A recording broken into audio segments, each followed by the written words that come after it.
এখানটায় শেষ করতে চাই। এটিকে রাজনীতির ঊর্ধ্বে রাখুন। আপনাদের কাছে এটি আমরা করজোড়ে বিনীত অনুরোধ করছি।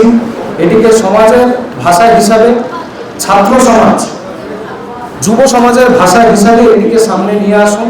আমাদের এই বক্তব্যে আর কাটাছেড়া করে এর থেকে রাজনীতি বার করতে যাবেন না। 27 তারিখের এই আন্দোলনকে যদি আপনারা পারেন সমর্থন করবেন, যদি না পারেন এটা প্রচার করবেন আপনাদের জায়গা থেকে। আমরা কিন্তু সুস্পষ্ট এই যে ঘটনা ঘটেছে, দিদিভাইয়ের ওপর যে ঘটনা হয়েছে, এর সুবিচার হয়তো আইনতভাবে কোর্ট দেবে, কিন্তু এই সুবিচার আমরা রাস্তায় নেবে, আমরা সেই দিন নিয়ে ছাড়ব। আরজিকর ঘটনার প্রতিবাদ জানিয়ে সমাজের বিভিন্ন স্তরের ছাত্ররা আগামীকাল অর্থাৎ মঙ্গলবার নবান্ন অভিযানে ডাক দিয়েছে। এই অভিযানে ডিওয়াইএফআই একেবারেই অংশগ্রহণ করবে না। নমস্কার, আমি মীনাক্ষী মুখার্জি, বামপন্থী যুব আন্দোলন ডিওয়াইএফআইয়ের একজন কর্মী। খুব দ্রুততার সাথেই আপনাদের কাছে এই ফেসবুক লাইভে আমাদের হঠাৎ করেই আসা। মিডিয়া এবং সোশ্যাল মিডিয়ার মাধ্যমে জানতে পারলাম যে একদিন বা দুদিনের মধ্যে কোনো একটা নবান্ন অভিযান আছে।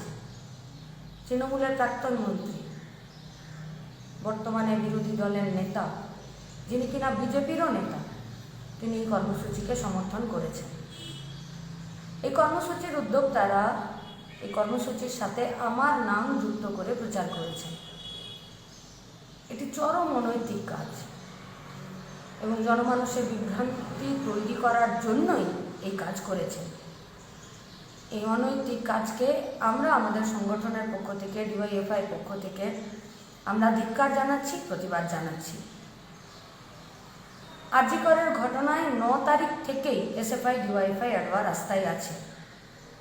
আজকে গোটা রাজ্যের মানুষ, রাজ্য ছাড়িয়ে দেশ, দেশ ছাড়িয়ে বিদেশ এবং গোটা রাজ্যের মা বোনেরা আজকে রাস্তায় নেমেছেন নির্যাতিতা দোষীদের শাস্তির দাবিতে, বিচারের দাবিতে, দুর্নীতির বিরুদ্ধে। ফলত এই বিরাট লড়াইকে ভাঙার জন্যই এই ধরনের বিভ্রান্তি তৈরি করারই অপচেষ্টা থেকে তারা এই কাজ করেছেন বলে আমার মনে হয়। এই কর্মসূচি সম্পর্কে আমি বা আমাদের ডিওয়াইএফআই এর বিস্তারিত কিচ্ছু জানা নেই, জানাটা কথাও না। আমি বা আমাদের সংগঠনের কেউ, ডিওয়াইএফআই এর, এসএফআই, অ্যাডওয়া বা কোনো বামপন্থী সংগঠনের এই কর্মসূচির সাথে কোনো যোগাযোগ নেই।